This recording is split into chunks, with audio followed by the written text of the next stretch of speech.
শেখ জসিমউদ্দিন রহমানী দামাত বরকাতুহুমকে মেরে ফেলা হয়েছে, এই ধরনের নিউজ আমরা পেয়েছি 5 আগস্টের পরে।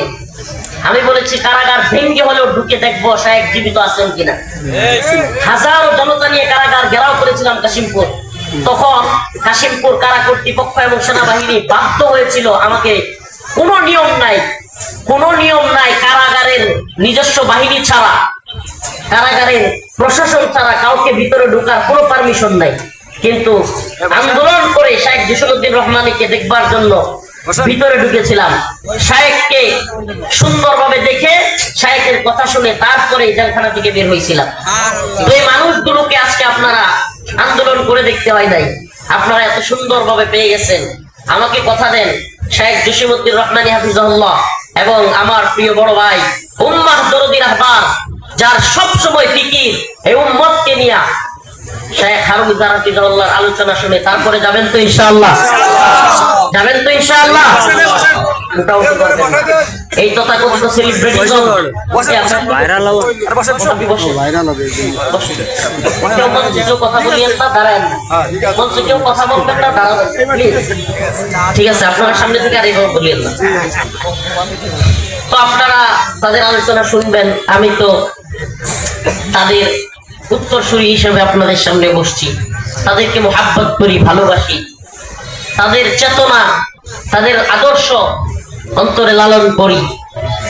আল্লাহ তাআলা আমাদের সবাইকে ইকামতে দ্বীনের ওই আদর্শ যেটা আল্লাহ এবং তার রাসূল সাল্লাল্লাহু আলাইহি ওয়াসাল্লাম বলেছেন, সেই আদর্শ লালন করবার তৌফিক আমাদেরকে দান করুন, আমিন। আজকে আমি যে আলোচনা, যে আয়াত কারীমা তিলাওয়াত করেছি সূরাতুল মাইদার 51 নম্বর আয়াত, আমার ব্যক্তিগত কথা নাই, কোনো ব্যক্তিগত কথা বলবার চেষ্টা করব না। কোরআন সুন্নাহ থেকে কিছু কথা বলার চেষ্টা করব। কথাগুলো আমার ভাই মাহমুদ হাসান গুনবী দামাত বরকাতুহু যেগুলো বলতেছিলেন, আমি ভিতরে ঢোকার সময় শুনতেছিলাম। উনি যেই কথাগুলো বলতেছিলেন তার শেষ অংশের কিছু কথা আমি আপনাদের সামনে বলবো।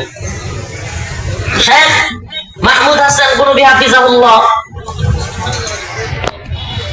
আমাদের বর্তমান প্রচলিত বিশ্ব ব্যবস্থা, যেটা খেলাফতে উসমানী 1924 সালে খেলাফতে উসমানীর পতনের পর এই বিশ্বে পাশ্চাত্য কিংবা পশ্চিমারা, আব্রাহাম লিঙ্কন কিংবা জর্জ রসু, তাদের চাপিয়ে দেওয়া এক নতুন আধুনিক তথাকথিত নিউ ওয়ার্ল্ড অর্ডার বা নতুন বিশ্ব ব্যবস্থা, যেটা এই উম্মাহর উপর চাপিয়ে দিয়েছে সামরিক আগ্রাসনের মাধ্যমে কিংবা বুদ্ধিভিত্তিক আগ্রাসনের মাধ্যমে।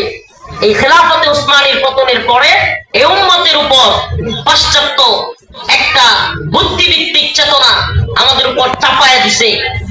এটা বুদ্ধিভিত্তিক, সামরিক, বিভিন্ন অ্যাঙ্গেল থেকে তারা আমাদের উপর প্রভাব বিস্তার করবার জন্য খুব ডিপলি এবং চিন্তা করে তারা সম্মিলিতভাবে তারা চিন্তা করলো মুসলমানদেরকে কখনোই অস্ত্র দিয়া শুধুমাত্র হারানো যাবে না, মুসলমানদেরকে কখনোই কোনোভাবেই অত্যাচার করে, নির্যাতন করে, জুলুম করে, মাথা নত করে গোলামি করানো যাবে না। মুসলমানদেরকে গোলামি করাইতে হলে ইসলামী মূল্যবোধ, ইসলামী চেতনা, দাওয়া, ইরদাদ, জিহাদের চেতনা থেকে দূরে রাখতে হবে। এমন এক নতুন বিশ্ব ব্যবস্থা তৈরি করতে হবে যেটা বস্তুত এটাও আলাদা একটা ধর্ম, দিন, কিন্তু আমরা বুঝাবো এটা কোনো দিন না, এটা জাস্ট সরকার পরিবর্তনের একটা সিস্টেম। নাম কি সেই সিস্টেমের? খেলাফতে উসমানীর পতনের পরে এই সিস্টেম যেটা তারা আবির্ভাব ঘটাইছে, এটার নাম হলো ডেমোক্রেসি। আরবিতে বললে বলা হয় জমহুরিয়ত। আমাদের ইসলামপন্থী ভাইদের আরো বেশি জ্বলে, কষ্ট লাগে, আশ্চর্য লাগে রে ভাই। আমাদের কথা যদি দলিল ভিত্তিক না হয়, আপনি দলিল ভিত্তিক জবাব দেওয়ার চেষ্টা করেন, কিন্তু মুহাসাবা করা কিংবা আপনার যেটা বলো তাকরার করবার প্রয়োজনীয়তা আমরা বোধ করি। এই উম্মাহকে স্মরণ করায় দেওয়া, উম্মাহ এই গণতন্ত্রের মাধ্যমে, এই ভোটের মাধ্যমে গোটা পৃথিবীতে ওই কিয়ামতের আগ পর্যন্ত পৃথিবীর সূর্যলগ্ন থেকে 1 ইঞ্চি ভূমিতে, 1 ইঞ্চি বলছে, একটা গ্রাম নয়, একটা শহর নয়, একটা দেশ নয়, কিংবা পুরো বিশ্ব নয়, 1 ইঞ্চি ভূমিতে পৃথিবীর সূর্যলগ্ন থেকে কিয়ামত পর্যন্ত, কিয়ামত বাতের আজ পর্যন্ত এই ভোটের মাধ্যমে, গণতন্ত্রের মাধ্যমে 1 ইঞ্চি ভূমিতে শরিয়া খিলাফা প্রতিষ্ঠিত হয় নাই, হবেও না। দেখেন আমাদেরকে পারলে যে হুজুর হয়েছে অমুক দেশে। প্রিয় ভাইরা আমার, কথাগুলো কেন বলছি? ডেমোক্রেসি আগে বুঝতে হবে। আমি আজকে মূল গণতান্ত্রিক আলোচনায় যাব না, শত্রু এবং মিত্র চিনাবো এবং পরবর্তী করণীয়। যে কথাটা আমাদের গণতান্ত্রিক ভাইরা প্রায়ই বলে, হুজুর আপনারা শুধু গণতন্ত্রের বিরোধিতাই করে গেলেন, আপনারা তাইলে দিন প্রতিষ্ঠার জন্য, খিলাফা প্রতিষ্ঠার জন্য কি করতেছেন? আজকে সেগুলো বলবো, আমরা কি করতেছি এবং কি করণীয়। তারা কি বলে? রুট ম্যাপ, রূপরেখা কি? আজকে রূপরেখা দেখাবো ইনশাআল্লাহ। আমি না, রূপরেখা আল্লাহ কোরআন দিয়ে দেখাবো ইনশাআল্লাহ। আল্লাহ কোরআন কি বলতেছে, সুন্নাহ কি বলতেছে, আসুন একটু মিলাই নেই। মিলাইতে সমস্যা আছে না? ডেমোক্রেসি আধুনিক জাহেলি বিশ্ব ব্যবস্থার নতুন এক ধর্মের নাম। ডেমোক্রেসি কি, গণতন্ত্র কি? এটা আলাদা একটা ধর্ম, এটা আলাদা একটা জীবন ব্যবস্থা। ইসলাম কমপ্লিট কোড অফ লাইফ। ইসলাম যেমন পূর্ণাঙ্গ জীবন ব্যবস্থা, গণতন্ত্র একটা জীবন ব্যবস্থা। যে নামে আসো, এই উম্মার সবচেয়ে বড় ধোঁকাবাজি বর্তমানে এই গণতন্ত্র বা এই ডেমোক্রেসি। ডেমোস শব্দের অর্থ হলো জনগণ। ডেমোস শব্দের অর্থ কি? জনগণ। এটা কিন্তু কোনো ইংলিশ বা বাংলা ভাষা না। ডেমোক্রেসি শব্দটা গ্রিক ভাষা। কি ভাষা? গ্রিক ভাষা। বলেন নাই, কথা বলবেন। কি ভাষা? গ্রিক ভাষা। গ্রিক ভাষা। ডেমোস শব্দের অর্থ হলো জনগণ, ক্রেসট অর্থ হলো আইন বা শাসন। আবারও বলতেছি, ডেমোক্রেসি অর্থ তাইলে কি হলো? জনগণের শাসন। আমাকে বলেন, জনগণের শাসন এটার নাম কি? ডেমোক্রেসি। আর ইসলাম কি জনগণের শাসন নাকি আল্লাহর শাসন? আল্লাহর শাসন। আসতে বলেন, ইসলাম কি জনগণের শাসন নাকি আল্লাহর শাসন? আল্লাহর শাসন। আসুন আল্লাহ কি বলে দেখি। আল্লাহ রাব্বুল আলামিন বলেন, ইনিল হুকমু ইল্লা লিল্লাহ। আল্লাহু আকবার। এই জমিনের মালিক কে? আল্লাহ। তাবারাকাল্লাযী বিয়াদিহিল মুলক ওয়া হুয়া আলা কুল্লি শাইইন কাদির। সমস্ত মুলকের মালিক কে? আল্লাহ। আল্লাহ। তিনি বলতেছেন, ইনিল হুকমু ইল্লা লিল্লাহ, আমারা আল্লা তা'বুদু ইল্লা ইয়া। হুকুম, বিধান দাতা একমাত্র কে? আল্লাহ। কিন্তু আমাদের প্রবলেমের জায়গাটা কি? আমরা সৃষ্টিকর্তা আল্লাহ এটা মানি, রিজিক দাতা আল্লাহ এটা মানি। নামাজ পড়তে হবে একমাত্র কার জন্য? আল্লাহ। কুল ইন্না সালাতি ওয়া নুসুকি ওয়া মাহইয়ায়া ওয়া মামাতি লিল্লাহি রাব্বিল আলামিন। আমাদের নামাজ, আমাদের কুরবানি, আমাদের হায়াত, ওয়া মামাতি আমাদের মৃত্যু লিল্লাহি রাব্বিল আলামিন, কার জন্য? আল্লাহর জন্য। এটা আমরা মানি। আমাদের জীবন, আমাদের মৃত্যু, আমাদের নামাজ, আমাদের কুরবানি কার জন্য? আল্লাহর জন্য। আল্লাহ বলছে এটা ওরা মানে। এমনকি প্রথম যেটা তাওহীদ আর রুবুবিয়্যা, সৃষ্টিকর্তা আল্লাহ, রিজিকদাতা আল্লাহ, আসমান এবং জমিনের মালিক আল্লাহ, এই কথা শুধুমাত্র আমি আপনি নয়, মক্কার কাফের কুরাইশরা পর্যন্ত মানত। ঠিক। বলবেন কিভাবে? আমার ব্যক্তিগত কথা বলবো না, বলছি। আল্লাহ বলেন, ওয়ালাইন সাআলতাহুম মান খালাকাস সামাওয়াতি ওয়াল আরদ লায়াকুলুন্না আল্লাহ। হে নবী, আপনি যদি তাদেরকে প্রশ্ন করেন, তাদেরকে, মক্কার কাফের মুশরিকদেরকে, ওয়ালাইন সাআলতাহুম মান খালাকাস সামাওয়াতি ওয়াল আরদ, এই আসমান এবং জমিন কে সৃষ্টি করেছে? লায়াকুলুন্না আল্লাহ, তারা বলবে আল্লাহ। বলেন, তারা বলবে আল্লাহ। তাইলে মক্কার কাফির মুশরিকরা পর্যন্ত মানতো যে আসমান এবং জমিনের মালিক কি? আল্লাহ। তাইলে সমস্যাটা কোন জায়গায় আইসা বাঁধলো?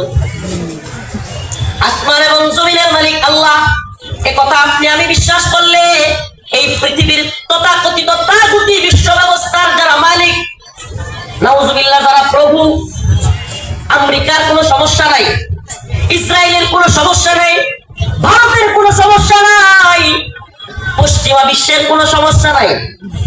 আপনি যদি বলেন আমি আল্লাহর জন্য হজ করব, কয় করেন। আপনি যদি বলেন রোজা রাখবো, কয় রাখেন, 1 মাস কেন, পারলে পুরো বছর রাখেন। আপনি যদি বলেন যাকাত দিব, কয় দেন। আপনি যদি বলেন আমি কুরবানি করব, কয় করেন। কিন্তু আপনি যদি বলেন আল্লাহর জমিনে আল্লাহর হুকুম, আল্লাহর বিধান প্রতিষ্ঠা করব, কয় দাঁড়া বেটা মোল্লা, তোরা তো মৌলবাদী জঙ্গি। এই যে শুরু হয়ে গেছে ঝামেলা। এতক্ষণ পর্যন্ত আপনাকে মানবে হুজুর, আসলে আসলে একটু মিলাদ পড়ায় দেন। আরে হুজুরের চাইতে ভালো কেউ নাই, আমার আব্বা মরে গেছিল। বাবা আল্লাহ আপনার বাবারে মাফ করে দে। কই হুজুর অনেক পালা, হুজুরের মাদ্রাসায় এতগুলো কোরআন পাঠায় দাও, কিন্তু এই কোরআনে বলতেছে হুকুম চলবে, বিধান চলবে কার? আল্লাহ। হুজুর বলতেছে বিধান দিতে হবে আল্লাহ, শাসন চলবে আল্লাহর। ওই তথাকথিত পশ্চিমা শাসন চলতে পারবে না। ওই হুজুর থামে, এই হুজুর জঙ্গিবাদী, এই হুজুর মৌলবাদী। শুরু হয় কি হয় না? এই আমাদের দেশের নেতারা, আওয়ামী লীগের হোক বা অন্য দলগুলির হোক, এরা কোরআন বিলি করে কি করে না? বলেন না, কোরআন বিলি করে কি করে? মাদ্রাসায় কোরআন দিয়ে ভরে ফেলবে, কোরআনের সাথে আমরা আছি, হুজুর মাদ্রাসার সাথে আমরা আছি, বলে না? কিন্তু যদি বলেন কোরআন শাসন দরকার, ইসলামী শাসন ব্যবস্থা দরকার, তাইলেই বলবে হুজুর রাজনৈতিক কথাবার্তা বন্ধ করে। বলে কি বলে না? দেখছেন, মানে এরা চায় হুজুর আপনি মিলাদ করাবেন, আমরা মানি। হুজুর আপনি জানাজা করাবেন, আমরা মানি। হুজুর আপনি আমার অফিসে আইসা কিছু হাদিয়ার জন্য অনেকক্ষণ বসে থাকবেন, এতে আমরা আরো খুশি। কিন্তু হুজুর আপনার কথা মানতে হবে, আপনার নেতৃত্বে চলতে হবে, এটা মানি না।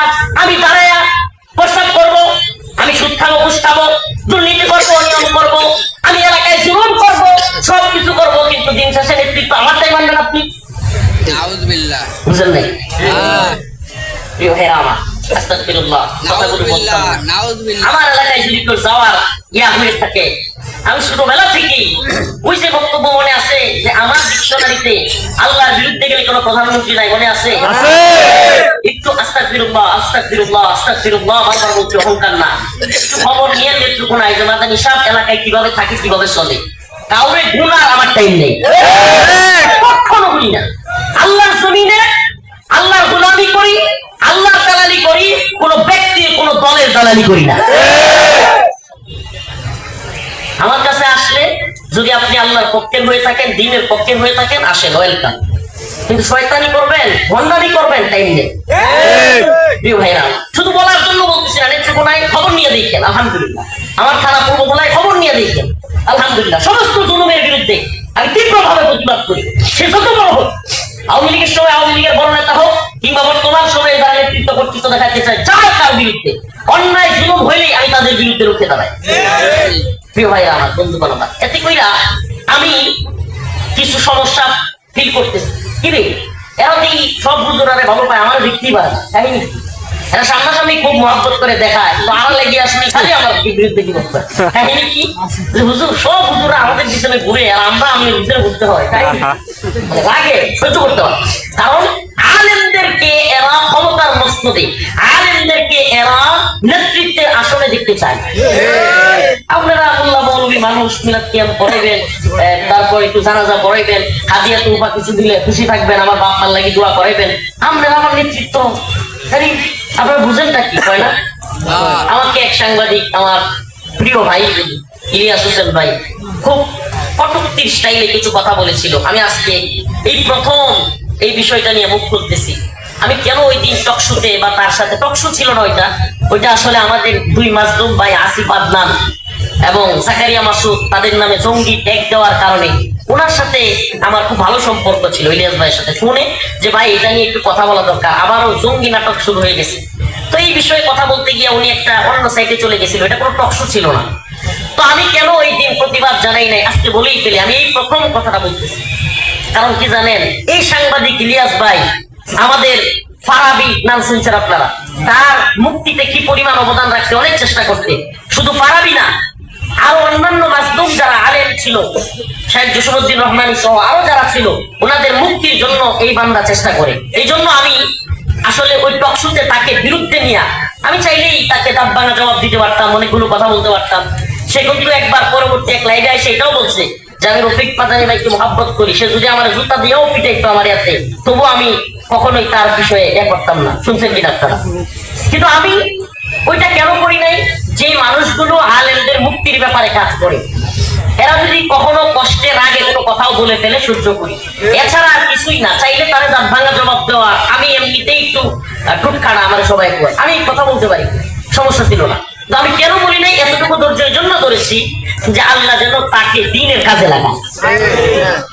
কসম করে বলতে পারবো, কাফারা দিতে হবে না। অন্তরে শুধু এই কারণটা বর্তমান ছিল যে আল্লাহ তার দ্বীনের কাজে লাগায়। আজকে আমি তার সাথে ফাইটিং এ চলে গেলে, তারা নিয়ে বাদানুবাদ করলে, সে হয়তো একটু অন্য মাইন্ডে চলে যাবে, হয়তো দেখা যাবে আলেমুল আমাদের সাথে একটা বাজে পরিস্থিতি তৈরি হবে। এই জন্য সহ্য করেছিলাম। আল্লাহ তাকে হেদায়েত দান করুক, বলে না আমি। তো প্রিয় ভাইরা আমার, যে কথাটা বলতেছিলাম, উলামায়ে কেরামকে ওই জায়গাটায় দেখতে চাই। আমি আলেম সমাজকে বলবো, ওই জায়গাটায় কেন দেখতে চাই জানেন? কারণ আমরা, মনে কষ্ট নিবেন না প্রিয় আলেম সমাজের ভাইরা, কারণ আমরা এই উম্মতকে বুঝাইছি যে আপনার গাছে পেঁপে হইলে প্রথম